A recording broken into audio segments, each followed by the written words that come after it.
2024 সালে বিশ্বের কোন দেশগুলো আকাশপথে যাত্রী পরিবহনের শীর্ষে? IATA এর সর্বশেষ ওয়ার্ল্ড এয়ার ট্রান্সপোর্ট স্ট্যাটিস্টিক্স এই প্রতিবেদনে উঠে এসেছে চমকপ্রদ কিছু পরিসংখ্যান। প্রথমেই রয়েছে যুক্তরাষ্ট্র, বিশ্বের সবচাইতে বড় অ্যাভিয়েশন মার্কেট। 2024 সালে দেশটিতে আকাশপথে ভ্রমণ করেছে 88,60,00,000 যাত্রী। এর মধ্যে বেশিরভাগই অভ্যন্তরীণ রুটে। সংখ্যাটি ভারতের তুলনায় প্রায় 4 গুণ।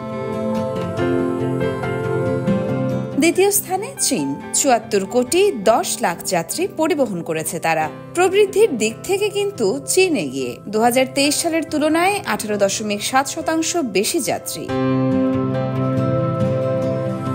তৃতীয় স্থানে রয়েছে যুক্তরাজ্য, 26,10,00,000 যাত্রী নিয়ে প্রবৃদ্ধি 7.3%। চতুর্থ স্থানে রয়েছে পর্যটনের স্বর্গ স্পেন। দেশটিতে 2024 সালে 24,10,00,000 যাত্রী আকাশপথে ভ্রমণ করেছে, প্রবৃদ্ধি 10.7%। পঞ্চম স্থানে রয়েছে ভারত, 21,10,00,000 যাত্রী, প্রবৃদ্ধি 11.1%, যা ভবিষ্যতে তাদের র্যাঙ্ক আরও উপরে তুলতে পারে।